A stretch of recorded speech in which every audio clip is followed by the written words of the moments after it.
closing statement mungkin buat para jombloan dan jomblowati yang masih on proses gitu ya dalam pencarian. Mungkin yang ikhwan nyari akhwat yang ideal kayak gimana, yang akhwat juga mungkin dalam penantian juga. Kayaknya soalnya saat ini akhwat lebih banyak yang menanti gitu kan. Jadi pernikahan itu adalah terhalangi keraguan ikhwan dan penantian akhwat. Wah.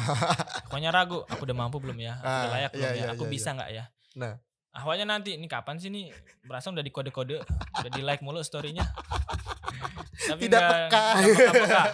Atau ikhwannya berani nawarin diri gitu ya, berani mengajukan diri.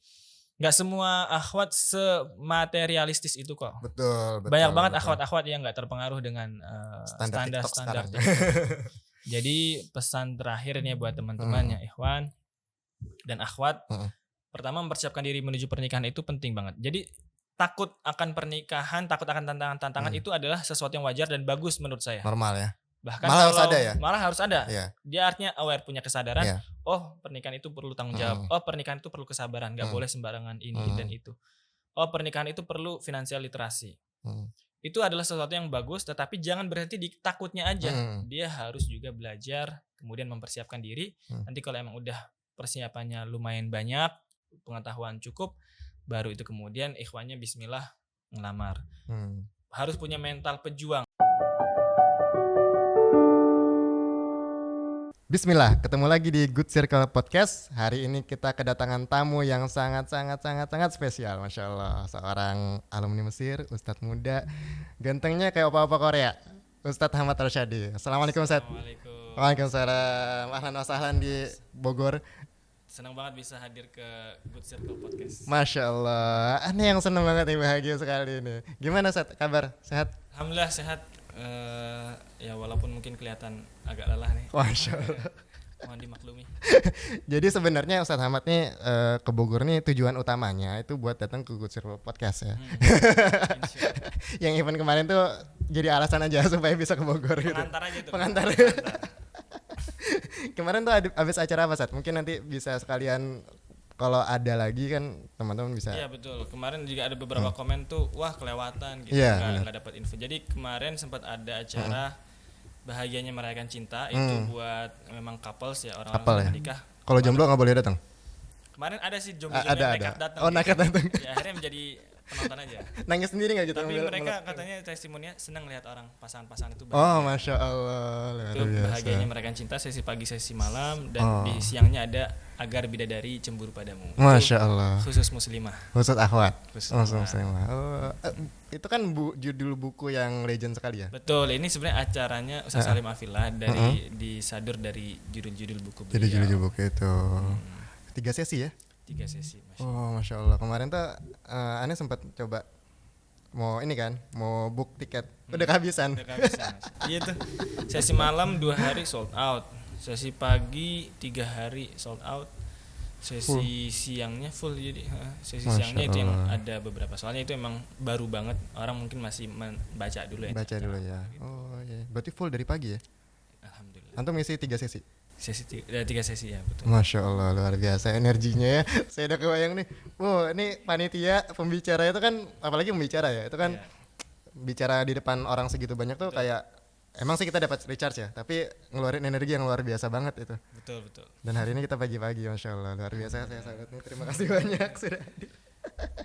Nah ngomong-ngomong nih, aneh terinspirasi nih sama antum karena dari salah satu info yang anda dapat nih, antum menikah muda banget.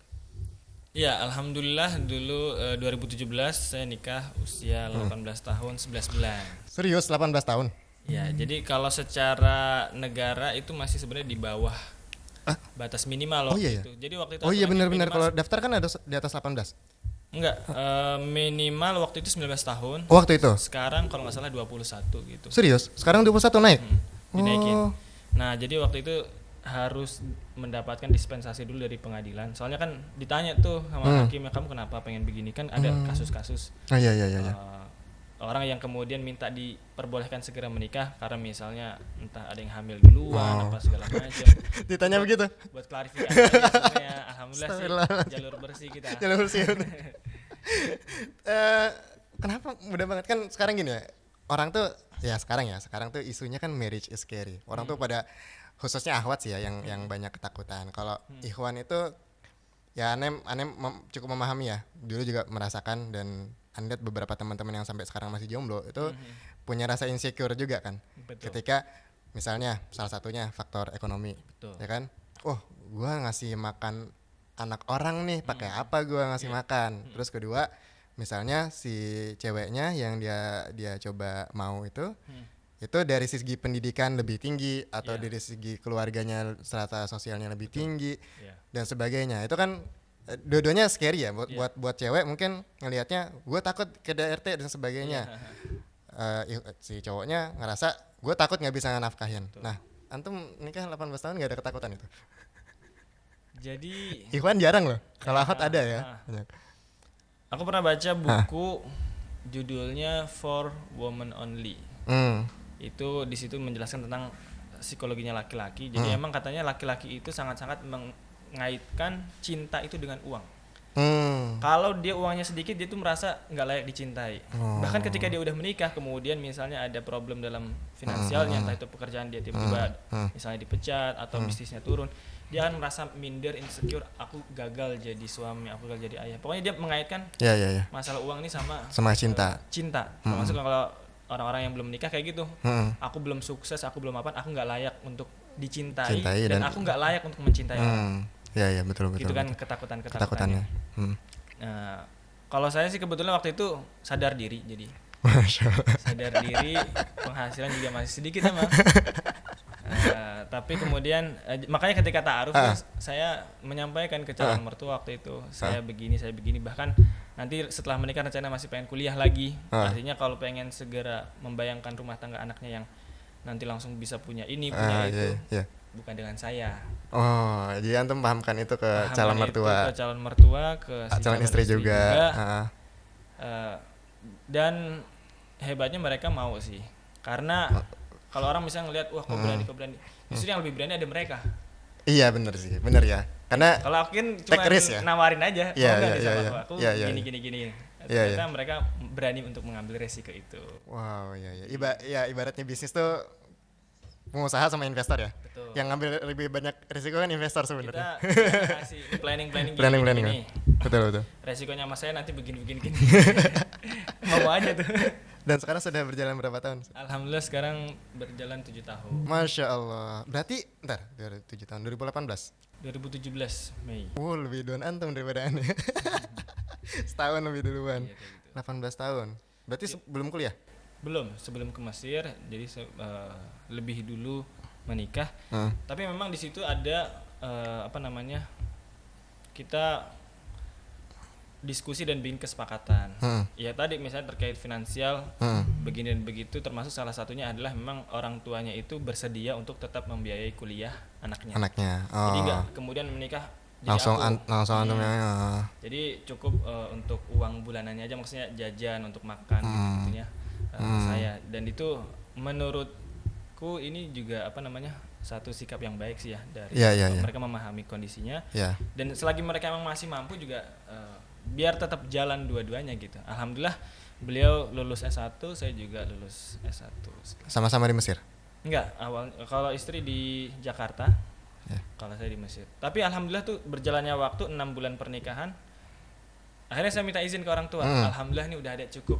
Oh gitu? Jadi udah gak usah deh, saya aja yang biayain kuliahnya, Masya saya aja yang Allah. biayain kosnya waktu itu kontrakan. Jadi waktu itu LDR juga. Jadi selama kuliah di Mesir istri di sini? Sempat di awal-awalnya tuh di Jakarta. Oh gitu. Jadi ya di awal pernikahan mereka udah memberikan kepercayaan dan memberikan bersedia tadi ya masih ngebiayain. Tapi alhamdulillah saya ingat tuh kan Mei nikah, bulan Desember saya akhirnya menghadap ke mereka lagi, bilang alhamdulillah ini udah ada cukup penghasilan, nggak perlu lagi deh bapak ibu ngebiayain beliau, saya aja yang ini. Wow itu gitu. Sangat berani sekali. Tapi memang gini ya, keberanian itu memang harus ada di dua belah pihak itu ya. Betul. Karena kan kayak gini, salah satu fenomena sekarang yang mungkin bikin banyak cowok-cowok tuh jadi minder, karena cewek juga punya standar yang makin tinggi. Betul. Kayak, saya mau kalau cowoknya punya 2 digit income-nya. Ya saya cuman kalau ketemu yang kayak gitu cuma bilang gini, oh mau yang 2 digit gitu ya, pilihannya cuma 2 nih. Sama yang udah punya istri atau sama yang saya duda lah ya, yang udah, karena memang ya mau cari cowok mana yang punya income 2 digit di usia 20-an ya kan, kecuali dia mungkin jarang banget, apalagi ya kecuali mungkin dia bapaknya orang kaya atau mungkin warisin bisnis atau ya adalah beberapa yang memang punya income segitu tapi jarang istilahnya. Ya outliers jarang banget, persentasenya kecil. Iya, dan kalaupun ada belum tentu dia mau sama kamu gitu. Iya, jadi sebenarnya kalau menurutku pribadi nggak apa-apa perempuan punya standar seperti itu, wajar. It's okay ya. It's okay. Bagus, justru harus ada sebenarnya. Iya, jadi perempuan itu salah satu bentuk survival dalam kehidupannya, dia memang harus punya standar juga dalam memilih pasangan, memilih pasangan yang baik. Betul. Dan memang akhirnya mau nggak mau kalau dia terus mempertahankan itu, ya nanti ada laki-laki yang misalnya akan tereliminasi dari standar dia, itu sudah menjadi kepastian. Tetapi memang ketika dia mencari yang semakin terlalu tinggi mungkin kali ya. Jadi laki-laki yang berstandar tinggi itu pasti juga persentasenya semakin kecil. Betul. Maka itu. Secara tidak langsung perempuan juga akan berebut gitu ya. Tentang orang yang sedikit maka emang nggak mudah juga ya. Kalau dia mau sabar ya nungguin, entah atau dia juga harus meningkatkan value supaya tadi dilirik sama si cowoknya. Terus tadi soal perempuan ya, atau marriage is scary gitu ya.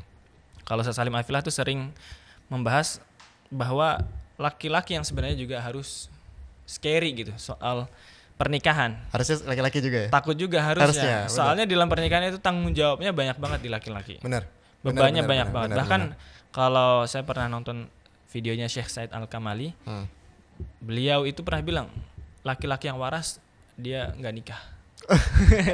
Jadi kita tidak waras, tidak waras. Maksud beliau, soalnya kan setiap orang itu kan, setiap manusia itu pasti akan dimintai pertanggungjawaban di hari kiamat. Tentang tentang usianya, tentang masa mudanya, tentang hartanya, tentang ilmunya. Ini dia sendirian. Ketika dia nikah punya anak, maka dia juga akan ditanya tentang istrinya, tentang anak-anaknya. Jadi tanggung jawabnya lebih banyak. Maka ini sebenarnya mengerikan. Kecuali beliau bilang kalau orang itu punya niat-niat yang bagus, emang punya hal-hal yang dituju, visi misi yang begitu besar, berisikan ibadah, maka itu wajar lah, bukan yang nggak waras lagi gitu. Betul. Oh, jadi tingkat level waras atau tidaknya itu adalah ketika laki-laki ini sadar akan tanggung jawab. Ya, berarti kalau dia laki-laki ini nikah tanpa sadar akan tanggung jawab, itu dia nggak waras sebenarnya. Nggak waras dia. Dia sedang membawa dirinya kepada sesuatu yang dia nggak ketahui, berbahaya. Nah, yang perempuan tadi, apalagi emang di zaman sekarang ya. Kalau aku tuh memperhatikan akar permasalahannya adalah pesan Nabi SAW pernah bilang, kan beliau tuh pernah berpesan kepada perempuan dan para walinya. Kalau datang kepada kalian laki-laki yang kalian ridhoi agama dan akhlaknya, maka terimalah. Kalau enggak, nanti akan ada fitnah dan kerusakan yang arid, besar. Yang bukan besar. Ya. Kalau secara bahasa gimana? Besar itu kabir. Kalau arid itu gimana? Arid itu artinya luas. Meluas. Saya dulu bingung, apa sih bedanya fasadun kabir, ada fasadun arid, fasad yang luas. Tapi ternyata sekarang saya menyadari bagaimana karena orang itu memilih pasangan bukan karena agamanya, bukan karena akhlaknya, entah dia karena lihat good lookingnya, dia lihat good rekening, dia ngelihat wah ini jago bikin konten misalnya ya, followersnya banyak, akhirnya ya tadi karena nggak ada akhlak, nggak ada agama, jadi problem dalam rumah tangganya, dan ya akhirnya dia kemudian bercerita atau dia minimal dilihat sama orang-orang di sekitarnya. Masalahnya sekarang lebih parah lagi, jadi konten. Jadinya itulah kerusakan tadi ya, meluas. Bukan cuma besar tetapi meluas, orang-orang terpengaruh, orang-orang yang nggak merasakan pernikahan, yang belum merasakan, atau yang kadang udah menikah tapi jadi overthinking. Wah dia kayak begini, dia yang spek spek Barbie, spek bidadari gitu aja. Diituin, apalagi aku, maka dia akhirnya kemudian jadi problem juga rumah tangganya, atau jadi membanding-bandingkan dan seterusnya. Itulah yang makanya emang pokoknya kita sebenarnya ngikutin Nabi aja dalam memilih suami yang baik agama dan akhlaknya, dalam memilih istri juga yang agamanya. Kan Nabi kan berpesan perempuan itu biasanya kadang dipilih karena 4. Kecantikannya, karena nasabnya, siapa orang tuanya, karena hartanya, dan karena agamanya. Kata Nabi, fadfar bidzatiddin. Fadfar itu bukan fakhtar. Fakhtar itu artinya milih. Bukan pilihlah yang baik agamanya, bukan. Tetapi izfar itu artinya gapailah. Artinya perlu usaha, perlu keberanian, perlu effort, kadang juga perlu kesabaran untuk kemudian meraih orang yang memiliki agama. Barangkali yang agamanya bagus itu nggak secantik yang lain, nggak sekaya yang lain. Itu dilematisnya kadang-kadang ya. Nah, itu tapi Nabi bilang kalau kamu menggapai orang yang agamanya baik, taribat syadak, tanganmu akan berdebu. Jadi orang Arab itu maksudnya gimana tuh tangan berdebu? Lucu emang kalau bahasa Arab tuh banyak ini ya, banyak istilah-istilahnya. Jadi tangan berdebu itu maksudnya adalah kan kalau secara literal kan tangannya kotor gitu ya. Tapi yang dimaksud adalah artinya orang yang beruntung. Orang yang akan menggapai kebaikan, keberkahan, keberuntungan yang banyak. Jadi itu yang dipesankan oleh Nabi SAW. Maka satu ketika Imam Ahmad itu beliau itu kan nikahnya agak lambat. Agak lama. Beliau baru menikah usia 40 tahun. Jadi memang menuntut ilmu. Beliau memang dari keluarga miskin. Dia anak yatim, cuma ditinggalin satu kayak sebidang toko gitu. Yang nafkah beliau dan keluarganya itu dari situ. Dari situ aja. Dari nyewain toko itu. Nyewain toko itu. Bukan buka toko. Jualan, tapi sewa toko. Nyewain itu. Soalnya akhirnya kemudian Imam Ahmad belajar kan. Pokoknya dari kecil sampai akhirnya belajar 40 tahun beliau baru pengen nikah. Bahkan itu udah menjadi syekh tuh. Kemudian beliau udah jadi syekh, udah jadi ulama dulu baru pengen nikah. Dan itu pun masih ekonominya juga. Jadi mirip kisah Imam Nawawi yang akhirnya sampai kalau Imam Nawawi kan enggak menikah sampai ya. hayat. Kalau Imam Ahmad dan beliau meninggal muda juga ya Imam Nawawi ya. 40 tahunan juga. Nah, Imam Ahmad 40 tahun baru ingin menikah. Satu ketika beliau tanya, ada nggak perempuan yang mau menikah? Akhirnya sahabat-sahabatnya, muridnya bilang, ada nih 2 perempuan, kakak beradik. Kemudian yang satu kakaknya ini dia matanya buta sebelah. Yang adiknya dia lebih cantik, sempurna segala macam, lebih menawan. Tapi gitu, Imam Ahmad nanya, siapa di antara mereka yang lebih baik agamanya? Masya Allah. Pertanyaannya itu ya, bukan mana yang lebih cantik. Soalnya lebih cantik, udah orang jelas, tahu. Udah jelas, clear. Kata muridnya, kakaknya yang lebih baik agamanya, lebih solehah. Ya udah saya nikah sama kakaknya. Masya Allah. Dari pernikahan ini, pernikahan yang penuh berkah, beliau secara ekonomi tadi biasa aja. Lahir anaknya Abdullah bin Ahmad bin Hanbal, lahir anak putra-putri beliau yang kemudian meneruskan ilmu beliau, yang meneruskan amal jariah beliau, jadi ulama-ulama juga, ahli hadis. Satu ketika ada beberapa muridnya Imam Ahmad itu, salah seorang murid Imam Ahmad mimpi dalam tidurnya ketemu sama ahli hadis yang lain. Jadi beberapa ahli hadis emang pada nggak nikah gitu kan. Ditanya, gimana kondisi kamu di akhirat? Alhamdulillah Allah mengampuni aku diberikan kedudukan kemuliaan. Di dalam mimpinya itu. Di dalam mimpi itu. Terus ditanya, Imam Ahmad di mana? Kok nggak sama kalian gitu kan? Wah, Imam Ahmad tuh di atas. Tinggi, kata dalam riwayat itu sampai biasanya ulama-ulama itu kan taruh kain di sini. Iya. Nunjuk ke atas sampai kainnya itu jatuh. Saking panjangnya, saking tingginya nunjuk itu yang sono tinggi banget. Itu Imam Ahmad di sana. Loh, bukannya kalian setara ya ilmunya, jamaahnya juga mungkin nggak begitu banyak, sama-sama dakwah. Oh iya, bedanya saya nggak nikah, Imam Ahmad nikah. Masya Allah. Beliau naik tinggi banget derajatnya itu karena amal jariyahnya, karena dia berbuat baik kepada istrinya, karena dia kemudian memiliki anak dan anaknya dididik.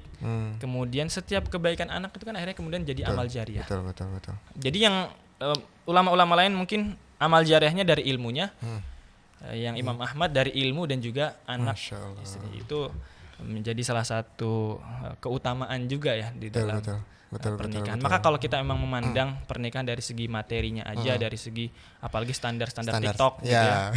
Rumah tangga standar TikTok sekarang, aduh. Wah, itu susah sih. Ngeri. Gak bakal susah bahagianya kita nggak memahami makna keberkahan, nggak memahami makna kesabaran, nggak memahami makna mencari ridho Allah. Betul. Itu akhirnya kita jadinya capek sendiri, capek bener. Nggak pernah ngerasa puas. Aduh. Apalagi kalau dari awal niatnya nikah itu biar jadi konten gitu. Betul. Aduh, nah, itu susah.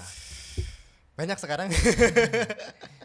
Tapi emang ini ya. Nggak apa-apa sebenarnya ngontenin rumah tangga, tetapi okay. Dia harus punya goals yang lebih besar, yaitu mencari ridha Allah tadi. Betul.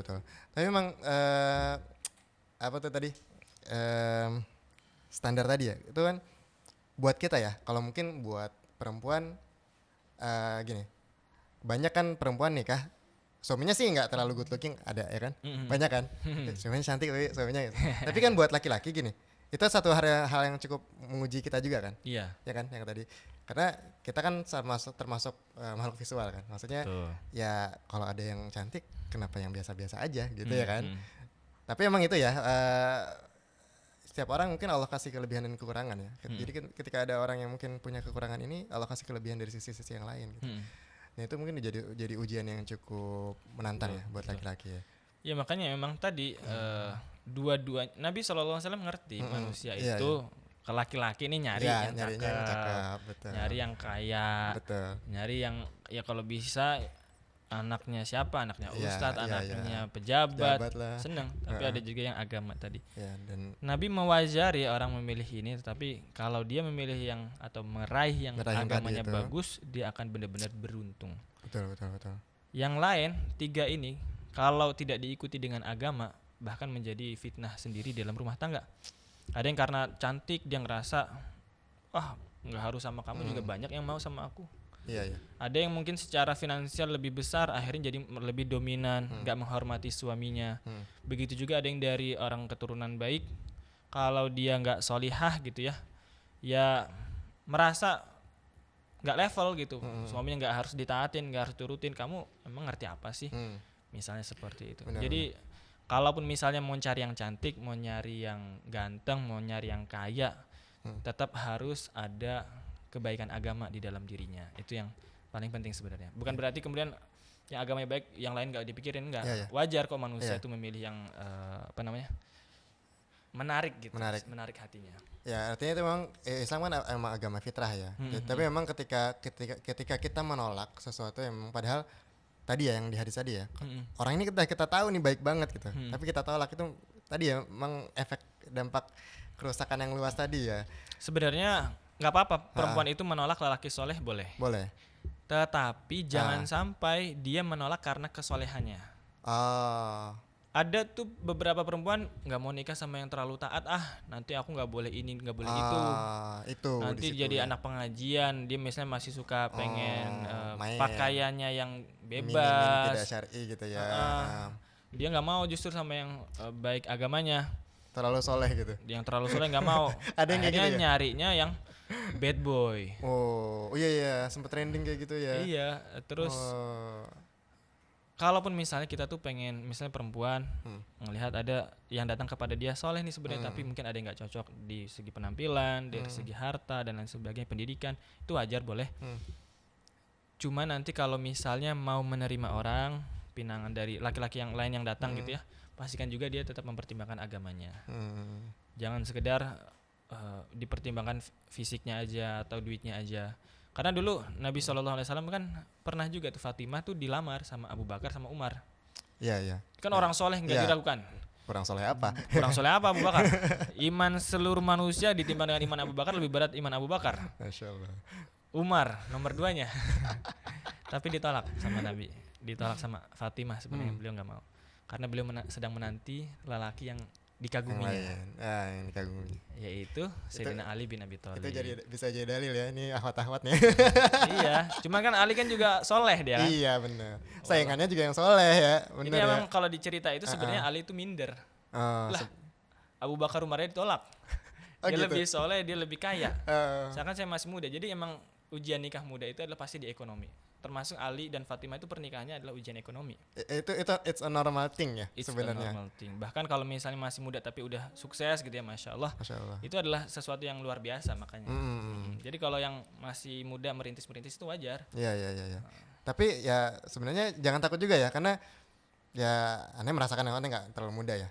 Tapi emang setelah menikah tuh beda ya keberkahan rezeki itu ya. Alhamdulillah, Alhamdulillah ya, Masya Allah ya. Maksudnya nggak kebayang gitu yang sebelumnya ketika kita jomblo bisa nggak sih gitu ya, terus kebayang sekolah anak sekarang mahal boy. Masuknya sekian, SPP-nya, jajannya. Bisa juga terlewati ya gitu, melewati fase itu. Alhamdulillah. Semua manusia membawa rezeki masing-masing. Betul. Kita ada rezekinya, istri ada rezekinya, anak-anak juga ada rezekinya. Betul. Itu aneh percaya banget tuh. Karena memang ya nggak mungkin gini ibaratnya.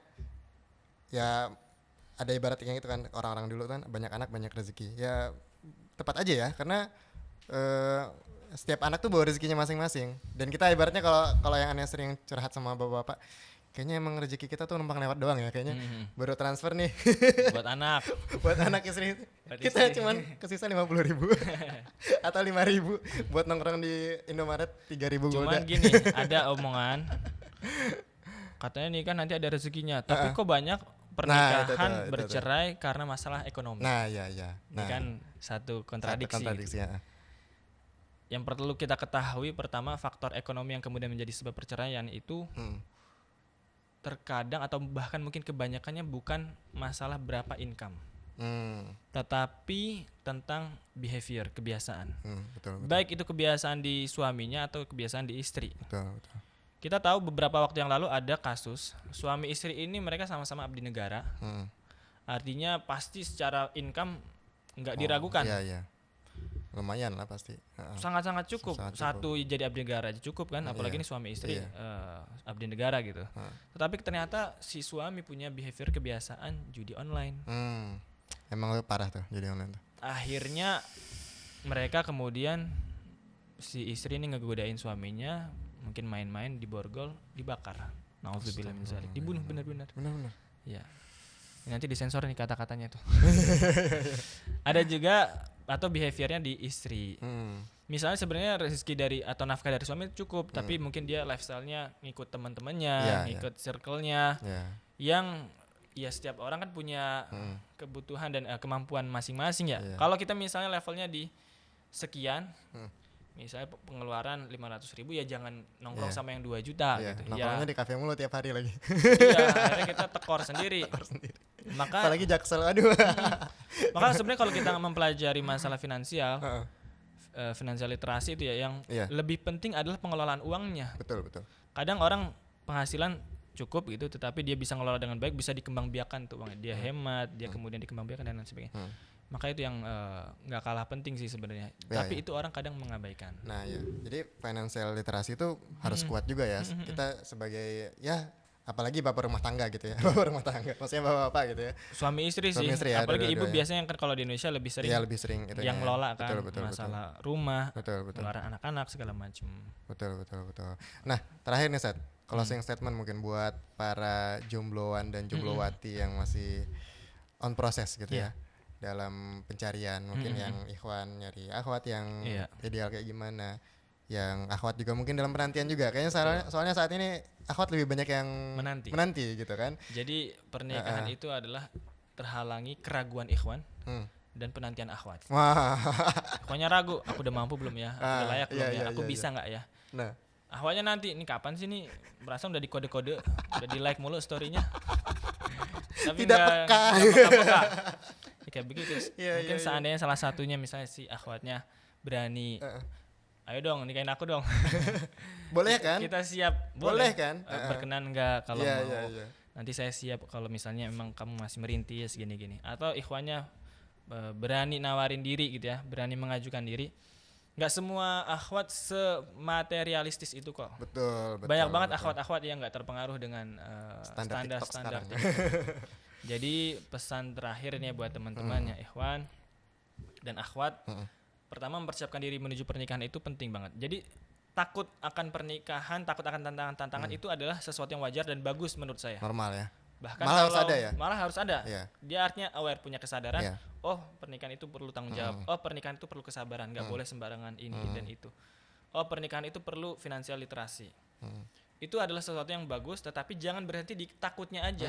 Dia harus juga belajar, kemudian mempersiapkan diri. Nanti kalau emang udah persiapannya lumayan banyak, pengetahuan cukup, baru itu kemudian ikhwannya bismillah ngelamar. Harus punya mental pejuang. Kalau ditolak satu, jangan kemudian aduh baper, gak mau move on, gak mau nikah lagi, gak mau nikah, trauma gitu kan. Ada yang begitu ada. Ada tuh yang kayak begitu. Ada sampai sekarang. Sekali ditolak nggak mau nikah. Ada kayak gitu ada.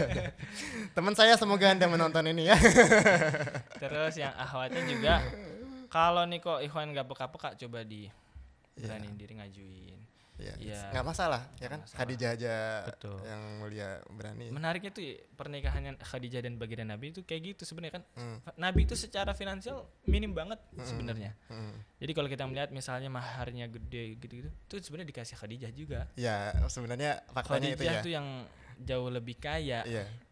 Bahkan di pernikahan mereka tuh Abu Thalib kan selaku wakil dari keluarga Nabi gitu kan menyampaikan bahwa secara finansial Muhammad ini bukan yang terbaik di antara pemuda Quraisy, tetapi secara akhlak, secara budi pekerti, moral, kecerdasan beliau adalah di antara yang terbaik. High value banget ya. High value-nya kayak gitu. Akhirnya memang Ibunda Khadijah itu menilai bukan dari materi yang dimiliki, tetapi value yang ada pada diri seorang Muhammad muda saat itu. Masya Allah. Teman-teman ditiru nih akhlak. Gitu ya. Jadi ya harus ada keberanian di dua belah pihak ya. Betul. Ya ibaratnya ya bola nggak bakal dapat kalau nggak ditendang. Tinggal siapa yang mau nendang duluan. Betul. Masya Allah. Luar biasa nih. Syukran Sat sudah mampir ke Makasih banyak. Good Circle Podcast. Sudah diajak ngobrol-ngobrol. Jauh-jauh dari Jogja, dari Mesir. Akhirnya bisa ke Bogor. Alhamdulillah. Masya Allah. Suatu kehormatan bisa ngobrol sama antum. Suatu kehormatan bisa mampir ke sini. Masya Allah. Mudah-mudahan biasa sering-sering silaturahim ya. Insya Allah sering-sering Sat. Boleh nginep juga di sini. Ustaz Ahmad, syukran. Jazakallah khair sudah hadir sini. Terima kasih banyak ilmunya. Semoga kita bisa ketemu lagi. Teman-teman jangan lupa subscribe channel YouTube-nya Good Circle. Follow juga Instagram-nya Good Circle, khususnya juga Ustaz Ahmad Rasyadi. Masya Allah, ini salah satu dai muda yang lagi digandrungi lah banyak anak muda. Karena ya anak-anak muda sekarang ya mirip opa-opa gitu. Tapi beliau gak cuma ganteng, tapi ilmunya sangat luar biasa. Masya Allah. Ya, sampai ketemu lagi di podcast berikutnya. Assalamualaikum warahmatullahi wabarakatuh. Syukran Ustaz, jazakallah khair.